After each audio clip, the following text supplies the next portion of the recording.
So we are going into the Mini GP 110s, okay, Junior SM90, race number 1. There are the parents, guardians and helpers out on the grid ready and waiting for Daniel Stevenson, our pole sitter, who will be lining up, I believe, on the left-hand side. We'll double check on that. I'm pretty sure it is, yeah. It's got the inside line. Daniel Stevenson will be on the 11 bike.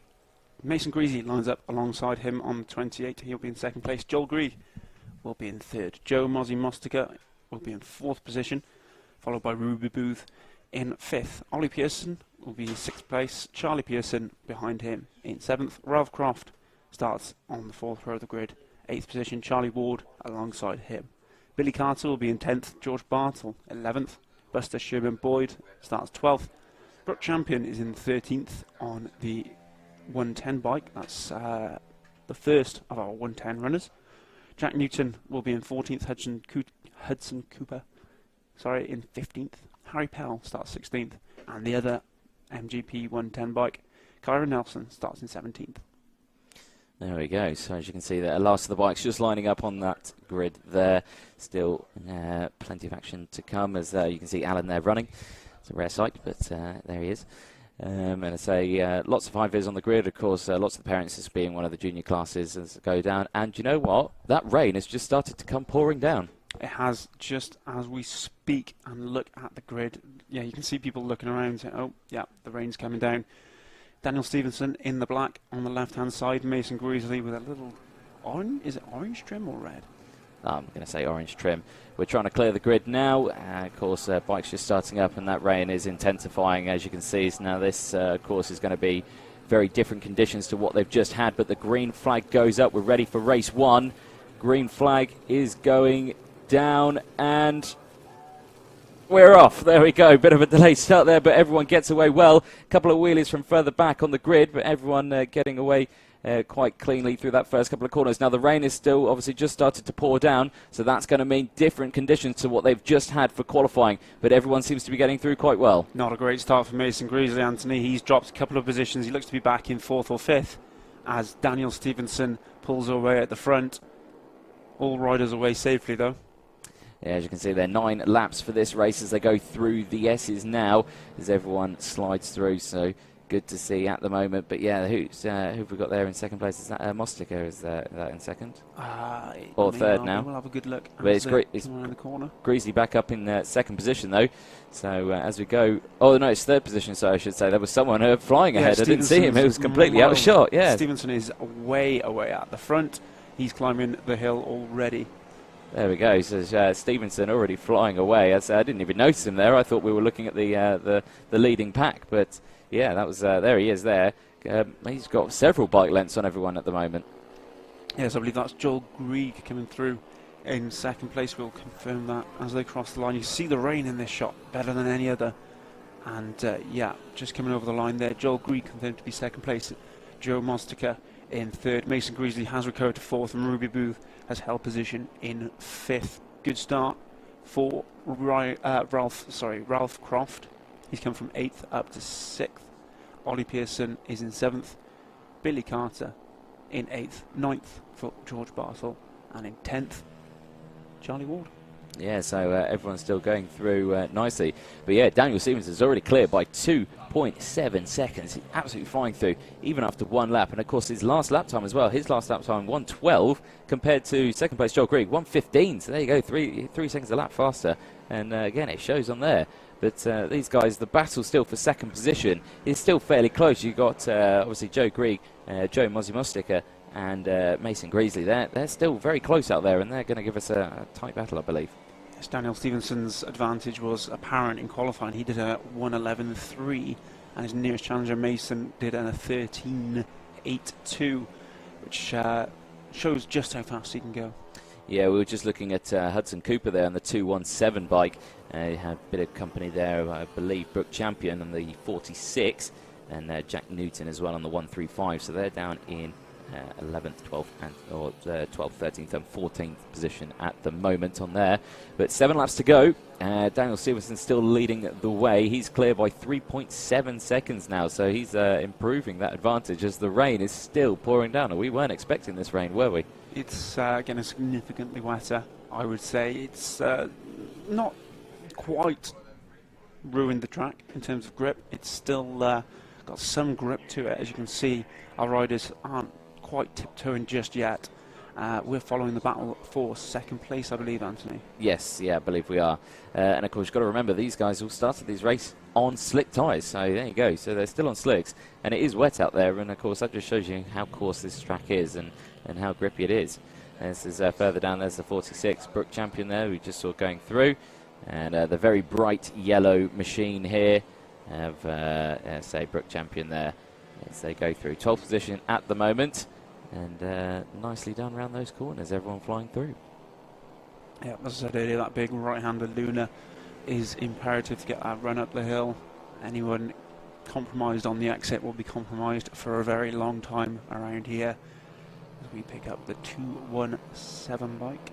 Who's that? That's Hudson Cooper in 14th position. As that rain there, you can see it on the screen, absolutely hammering it down now here at Three Sisters. Yeah, I'm amazed that these guys are still out on slicks. Even cut slicks would be a challenge, I feel, in these conditions. Yeah, I feel like I may have given a bit of a commentator's curse to the weather earlier. I said I didn't think it would be coming down. Yeah, you said it wasn't going to downpour, and what's happened? We've had a downpour. There's the 21 machine just going through there, but that's absolutely still flying through. Plenty of action as George Bartle that you saw there in 8th position.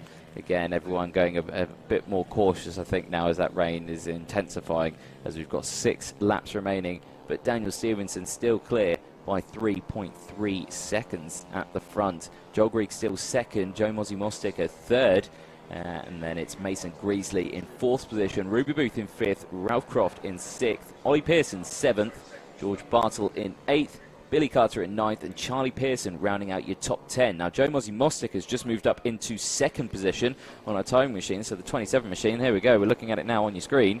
And he's, of course, got Joel Greig there in the number 3 just behind. So, now, obviously, Joe Greig was slightly faster than Mosticker in qualifying. And, of course, conditions have now changed again. Now, is that going to be affecting Mr. Greig out there? Yeah, so these two started on the second row of the grid together. That in behind there is Mason Greasley, the man who kept them off the front row. Mason eyeing up Joel now. Yeah, so Mason, of course, obviously much quicker in qualifying. But again, due to those track conditions changing and the fact that he didn't get a great start as well. But there we go, he's got it done. Mason Greasley down the inside. And but I tell you what, Greig's not letting him have it easy. No, Greig round the outside, cuts the door off, slams it closed on him as they go up into the hill. Yes, much better line out there, and he seems to have the pace up the hill as well.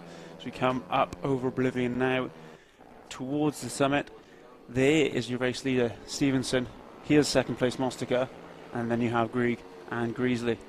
Yeah, so still fairly close between the top 4 riders there. Of course, first place with a bit of a gap, and then you've got your second, third, fourth here as they all cross the line, avoiding that oil patch that is in, I would say, probably the racing line, which is really annoying when you think about it, isn't it? They're having to completely change their racing line to get around the circuit, but all flying through. You called it a bit of a gap there, Anthony. It's 4 seconds at the minute. That's a bit of a gap. Bearing in mind, he had a 2.5 second advantage in qualifying and after the first lap. Isn't as big as we thought it would be at this stage of the race. In fact, Joe Mosticker was faster, only by a 10th on the last lap, but he was faster than Dan Stevenson. Well, yeah, very true. And of course, I'm just trying to have a look at the best lap times that we've got here. 1:12.4 from Daniel Stevenson, 1:13.0 from Mosticker. So there you go, 6/10 faster alone, just out there. And is that again due to clear track? He's got nothing in front of him, and yeah, he can get the hammer down and not have to worry about it. As it's a cracking shot as they go up Oblivion, isn't it? It's such a fast corner. It is a great shot. We'll keep an eye on that gap.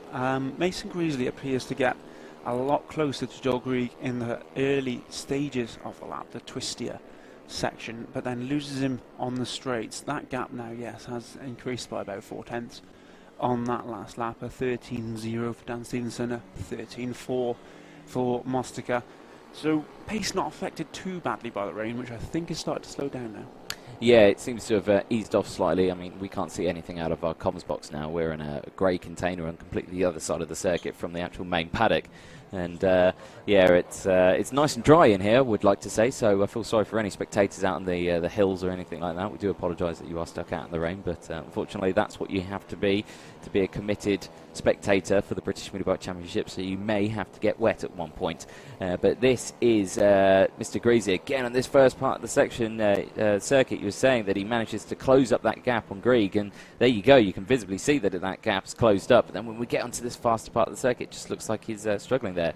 There's Mostica getting past, I believe, one of the riders there. I think it was that Kyron Nelson. Was that he was getting past? Not too sure, but there we go. The number 3 machine of Grieg also getting past as well. So still flying through. And again, on this latter part of the section, yeah, it just looks like Greasy just falls off the wagon. It's strange, isn't it? Yep, he's certainly not got the engine power to get up that hill at the back of the track, which is unfortunate because he's obviously making a dent in that gap on the first part, the more technical part of the track. Whilst there's still an incline to the first part of the track, you'll see that there as they go slightly up the hill. Yeah, it's the long straight that's killing them. Yeah, so again, that just could be down to, again, a bit of lack of power. Of course, that sudden downpour can play havoc with these machines. They're quite low to the ground. Spray can really play a huge part in it. And, of course, yeah, maybe just struggling with something like that. There's your second place man at Mostica. He has got Mr. Grieg for very close company. I'm not sure what happened there, but that gap has completely closed up. So as they're going up, and there's a rider on the floor there. That's the 21 machine, and that's George Bartle. Yeah, yep. George Bartle going down on the infield straight. Big shame. He's back on the bike, though. He looks absolutely fine. He'll be cracking on, I believe. So, yeah, interesting place to drop the bike, though, out the S's. Yeah, good to see him back up and back in the race. Dan Stevenson completes another rendition of this circuit and moves on to the last lap. Mostica has Grieg for very close company. As mentioned, the gap between those is less than a second, and we pick them up now. Well, we pick up Mason Greasley, who's not too far behind them either, just ahead of this in the traffic, which seems to be benefiting Grieg, is the battle for second place. Mostica currently holding it. There he is on the 27, just behind him, Joel Grieg. Mason Greasley catching up in this early part of the lap as Mostica laps another rider. Coming around Luna now. Yeah, so still all going around. So gap 6.2 seconds. Daniel Stevenson's got on Mostica. What's Daniel Stevenson done to that bike? No, nothing. It's all skill. Again, he's lapping so much faster. He's got plenty of momentum. Clearly a favourite for Daniel Stevenson is this circuit here. So great to see. We are on the last lap. So Daniel Stevenson should be coming around to the finish line very, very shortly. He is indeed. He's coming down the back of the hill, and out comes the checkered flag.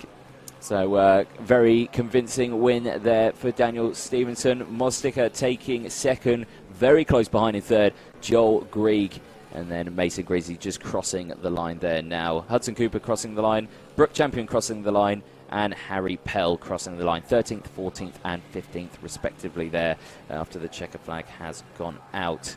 So cracking first race, challenging conditions, but these riders proving they've got that skill to deal with these challenging conditions.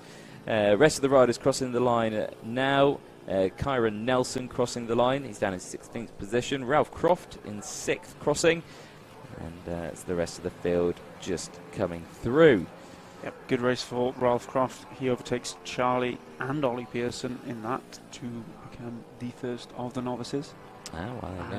Charlie Pearson losing out on the Battle of the Pearsons as he did in qualifying.